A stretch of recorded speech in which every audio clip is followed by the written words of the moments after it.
Chemistry के आज के ऑनलाइन सेशन में आप सभी का वेलकम है। आप हमारे इस ऑनलाइन प्लेटफॉर्म पर 11वीं की, 12वीं की, बीएससी की, नीट की, जेई की, जेई मेंस की तैयारी कर सकते हैं। देखो, जो आज का हमारा टॉपिक है, ये 12वीं क्लास का जो चैप्टर नंबर फर्स्ट है, विलियन सॉल्यूशन, उसका थर्ड पार्ट है। ठीक है, थर्ड लेक्चर है ये आज। इससे पहले दो लेक्चर हमने बना दिए हैं। यदि आपको इससे पहले भी दो लेक्चर नहीं देखे तो पहले आप उनको जाकर देखिए, तभी आपका ये थर्ड पार्ट समझ में आएगा। ठीक है, जो आज का हमारा टॉपिक है वो है पीपीएम। इसको बोलते हैं पार्ट्स पर मिलियन। पार्ट्स पर मिलियन बोलते हैं पीपीएम को। ये इंपॉर्टेंट टॉपिक है, एग्जाम में अक्सर पूछ लिया जाता है। अब मैं आपको बताता हूं कि पार्ट्स पर मिलियन क्या है। देखो, उसकी जो डेफिनेशन ये है किसी विलियन के 10 लाख, 10 लाख को कैसे लिखते हो, 10 की घात 6 आता है। ठीक है, 6 जीरो आती है। भागों में उपस्थित विलय के भागों की संख्या को पीपीएम कहते हैं। देखो, यहां से भी इसकी डेफिनेशन दे सकते हैं। देखो, भागों की संख्या में भाग किसके हो सकते हैं आपके पास, द्रव्यमान का भी हो सकता है और आयतन का भी हो सकता है। यदि ये द्रव्यमान के क्रम में है पर विलय द्रव्यमान है तो विलियन का भी द्रव्यमान ही होगा। क्लियर है। और यदि विलय का आयतन है तो नीचे भी विलियन का आयतन ही होगा। क्लियर है बात। तो मैंने इसी प्रकार दिया है, किसी विलियन के 10 लाख, ये है 10 लाख। ठीक है, भागों में उपस्थित में भाग किसके हो सकते हैं आपके, भागों में उपस्थित विलय के भागों की संख्या, वो द्रव्यमान का भी हो सकते हैं भाग और आयतन का भी हो सकते हैं। ठीक है, तो डेफिनेशन यही हो जाएगी, किसी विलयन के 10 लाख भागों में उपस्थित विलय के भागों की संख्या को पीपीएम कहते हैं। फॉर्मूला ये हो जाएगा, विलय का द्रव्यमान अपॉन विलियन का द्रव्यमान गुना 10 की घात 6। यहाँ पे ठीक है, ये भी आपके पास पार्ट्स पर मिलियन का फॉर्मूला हो सकता है इतना। और ये भी आपके पास जो आगे है, विलय का द्रव्यमान अपॉन विलियन का आयतन 10 की घात 6, ये भी एक ही है। ठीक है, इनमें से दोनों एक भी लिख सकते हो या यहाँ करके लिख सकते हो आप। ठीक है, अब हम इस पर आधारित आंकिक प्रश्न देखते हैं कि आंकिक प्रश्न इस पर किस टाइप से पूछा जाता है आपसे। देखो, ये है हमारा क्वेश्चन नंबर फर्स्ट। ये है, किसी पदार्थ के 3.5 गुना 10 की घात -3 ग्राम विलियन के, ठीक है, विलियन के 1 किलोग्राम में उपस्थित विलियन की सांद्रता पीपीएम में ज्ञात करो। देखो, सबसे पहले आपसे क्या दिया है, विलेय पदार्थ की मात्रा ग्राम में दी है। ठीक है, किसी पदार्थ की, ठीक है, मतलब विलय की मात्रा दे दी आपसे, विलय की मात्रा। मात्रा को देखो, जो आपके पास मात्रा है, मैं बता दूं आपसे, जो आपके पास मात्रा है या आपके पास द्रव्यमान है, वो दोनों केमिस्ट्री में दोनों एक ही चीज है, जबकि फिजिक्स में दोनों अलग अलग चीजें हैं। ठीक है, देखो, विलय की जो आपसे मात्रा दे रखी है, ये दे रखी है ग्राम में। और विलियन का की जो मात्रा दे रखी है वह किलोग्राम में दे रखी है। तो सबसे पहले आप एक यूनिट में बना लो, इसे भी आप किलोग्राम से ग्राम में ही कन्वर्ट कर दो। ठीक है, तो आप जब किलोग्राम से, ठीक है, 1 किलोग्राम आप जानते हो, 1 किलोग्राम बराबर होता है 1000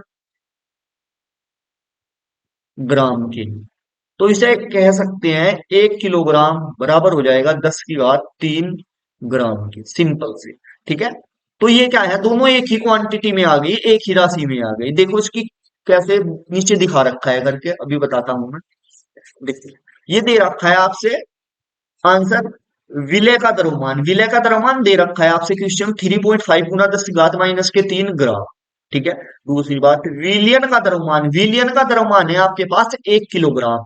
आप ये जो आपके पास किलोग्राम में है, इसे ग्राम में कन्वर्ट कर लो, 1 गुना 10 की घात 3 ग्राम। मैंने बताया था, जो आपके पास 1 किलोग्राम होता है वो बराबर होता है किसके, 1000 ग्राम के। क्योंकि जो आपके पास किलोग्राम है वह बड़ी राशि है और जो ग्राम है वो छोटी राशि है। ठीक है, इसलिए हम जानते हैं कि 1 किलो बराबर किसके होता है, 1000 ग्राम के। तो 1000 को 10 की घात 3 ऐसे लिख सकते हैं। ठीक है, फॉर्मूला लगा दो, विलय का द्रव्यमान, द्रव्यमान या मात्रा एक ही बात है, विलय का द्रव्यमान किसमें, ग्राम में, अपूर्ण विलियन का द्रव्यमान भी किसमें, ग्राम में, गुना 10 की घात 6 फॉर्मूले में है आपके पास। ठीक है, अब देखो, ये क्या है, विलय का द्रव्यमान कितना है, 3 पॉइंट गुना 10 की घात -3, ये दे रखा है पहले से ही। ये कितना है आपके पास, विलियन का द्रव्यमान है 10 की घात 6।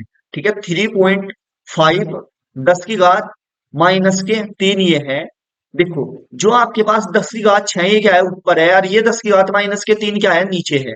ठीक है, यदि आपके पास इस टाइप से है, तो जब ये ऊपर की साइड जाएगा 10 की घात -3 ऐसे आएगा। ठीक है, तो यही चीज किया है। देखो 10 की घात कितने है, -3 ही है, और 10 की घात -3 है। गुना में घातें क्या है, जुड़ती है। तो 10 की घात 3 ही है, और 3 ही है, 10 की घात कितना हो जाएगा, 10 की घात -6 हो जाएगा, और ये +6 है, तो ये एक दूसरे से क्या हो जाएंगी, कैंसिल आउट हो जाएंगी। तो आपके पास बचेगा ये लास्ट में 3.5 ppm। ठीक है, इतना बचाएगा, यही इसका आंसर है। क्लियर है, बड़े अच्छे से आपकी ये बातें समझ में आ रही होंगी। और यदि आपकी एक बार देखे से ये बातें समझ में नहीं आई, तो वीडियो को दोबारा जाकर आप बैक करके देख सकते हो। ठीक है, अब हम आगे चलते हैं। देखो आगे क्या है। अब हमारा टॉपिक है, ये है हमारा टॉपिक, मोल अंश। इसका नाम है मोल अंश। ठीक है, या इसका एक और नाम है मोल प्रभाज। इसको इंग्लिश का एक ही नाम है मोल फ्रैक्शन। इसे कैपिटल एक्स से डिनोट करते हैं। ठीक है, ये इसका प्रतीक है, इससे दर्शाते हैं किसको, मोल अंश को। ठीक है, अब मैं बता दूं आपको, ये बड़ी सिंपल डेफिनेशन है। देखो, पहले आपको इस तरीके से बता दूं, मैं फिर बता रहा हूं आपको याद कैसे करनी है। किसी विलयन में विलय के मूलों की संख्या या विलायक के मूलों की संख्या तथा विलयन के कुल मूलों की संख्या के अनुपात को मूलंश कहते हैं। बात सुनो, देखो आपके पास जो होता है, यहां पर बताता हूं ऊपर की साइड, मूल प्रभाज को एक्स से डिनोट करते हैं। आपने पता है, ठीक है, आपने पता है जो एन है, ये क्या है, आपके पास विलय के मूलों की संख्या है। ठीक है, या तो आप विलय के मूलों की संख्या ले लो, या आप क्या ले लो, कैपिटल एन क्या है, विलायक के मूलों की संख्या। ठीक है, और विलियन में कुल मूलों की संख्या क्या है, विलियन किस किस से मिलकर, विलय के मूल से, और किससे, विलायक के मूल से। तो यही तो डेफिनेशन है कि किसी विलियन में, क्योंकि चैप्टर का नाम क्या है, विलियन है, तो किसी विलियन में। ठीक है, देखो जो विलियन है आपके पास, मैंने बताया था पिछले चैप्टर, पिछले टॉपिक में भी मैंने बताया था, जो विलियन है,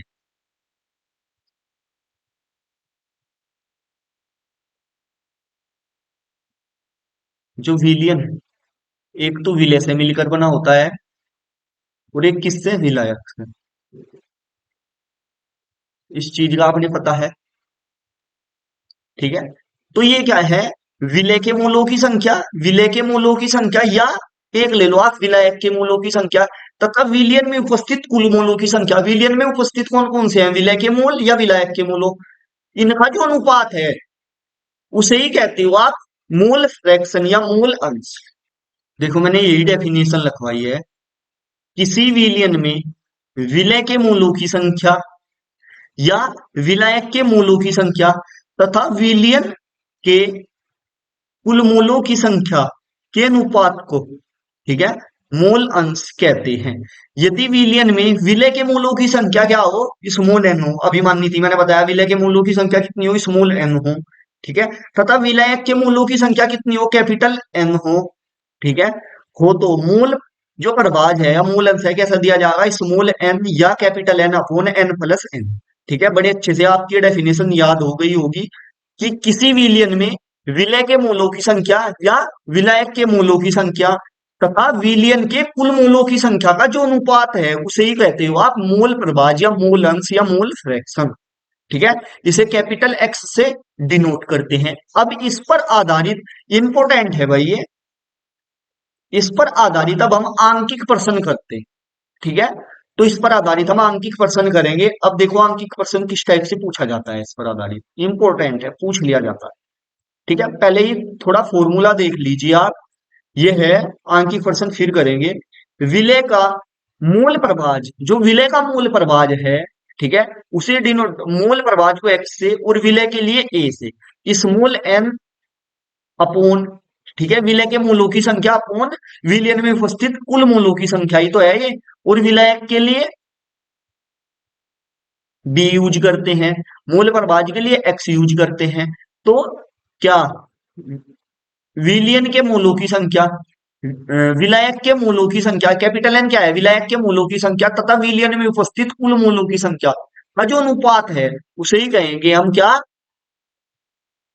विलायक का मूल प्रभाज। ठीक है, अब नोट करके इस बात पर ध्यान देना, जो विलय तथा विलय के मूल प्रभाज का जो योग होता है वो एक होता है हमेशा। ठीक है, जब आप निकालोगे आपके पास कितना आएगा, वन आएगा। और यदि आपके पास एक से अधिक हो रहा है, ठीक है, जब आप मूल प्रभाज निकालोगे यदि एक से अधिक हो रहा है, तो आप ये समझ लीजिए आपने क्वेश्चन में कुछ ना कुछ मिस्टेक की हुई है।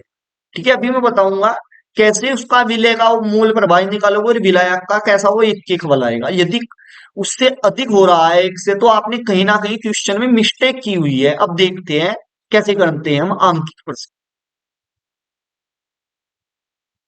ये देखो, सबसे पहला अंकित प्रश्न ये है हमारा। इसमें है क्वेश्चन नंबर जो है हमारा, ये है 40 ग्राम NaOH, सोडियम हाइड्रोक्साइड दे रखा है 40 ग्राम, वो 90 ग्राम जल में घोला गया। अब बात सुनो, जो आपके पास NaOH है, सोडियम हाइड्रोक्साइड है, ये क्या है आपके पास, इसकी मात्रा कम है तो ये क्या है, विलय है। और जिसकी मात्रा कम होती है वो विलय होता है।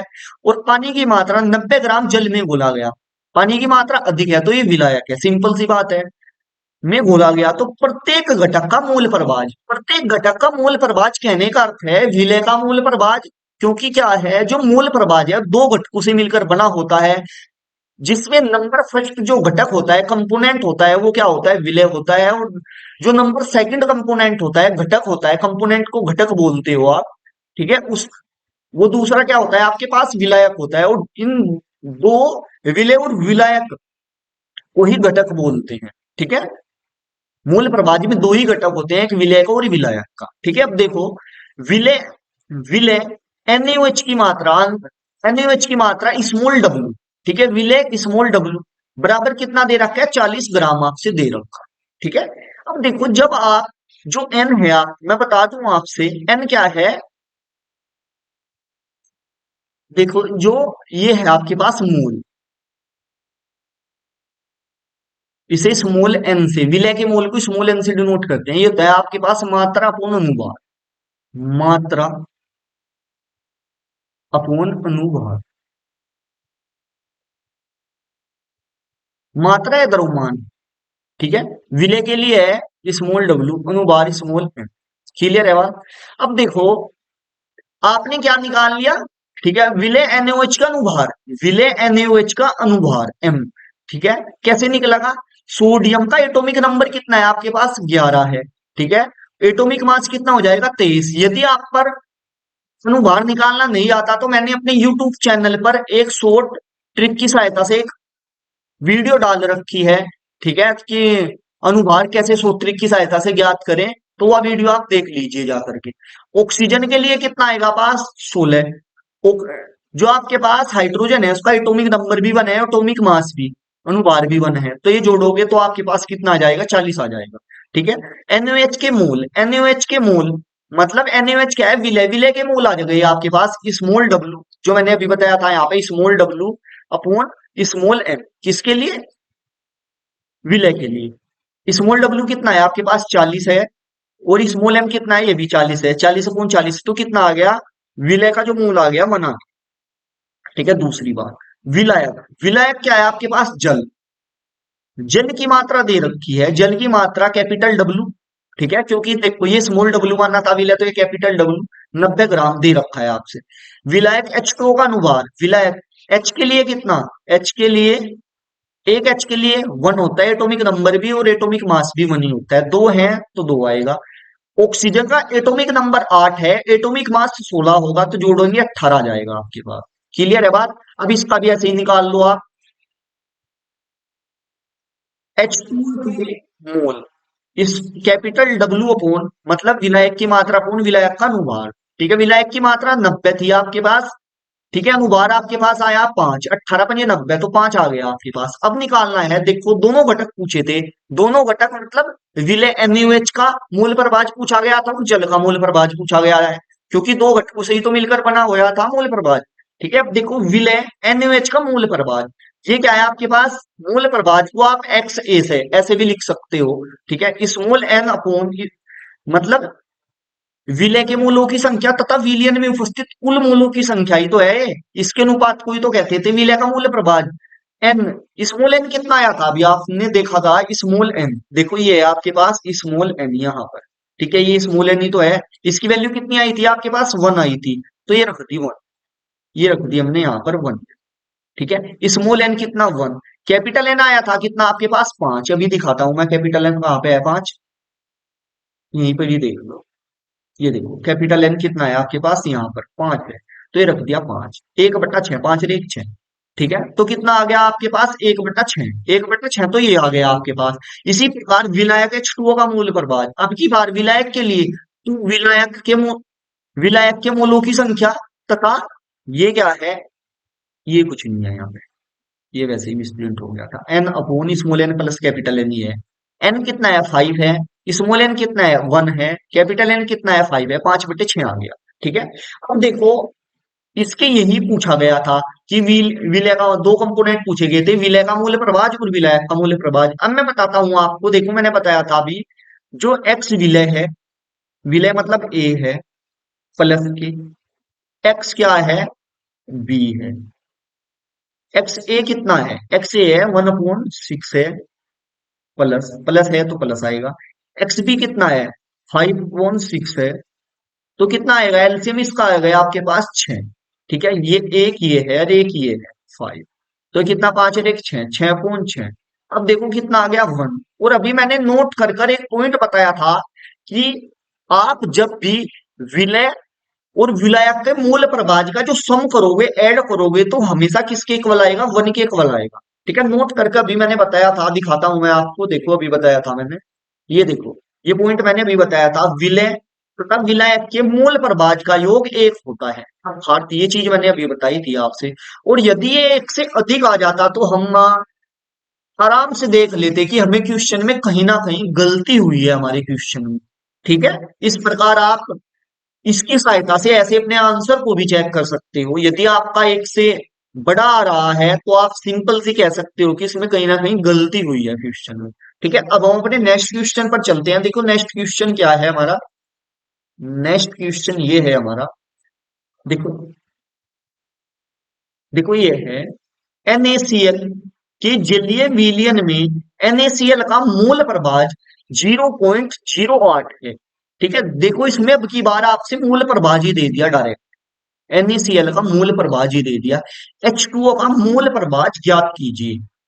ठीक है, अब सुनो, देखो डायरेक्ट ये आपसे मूल प्रभाज दे दिया है। अब देखो क्वेश्चन कैसे करते हैं सोल्यूशन इसका, देखो इसमें दिया है विलय NaCl का मूल प्रभाज, हमने पता कैसे चला कि विलय NaCl का मूल प्रभाज है, विलय का है, विलायक क्या क्यों नहीं है।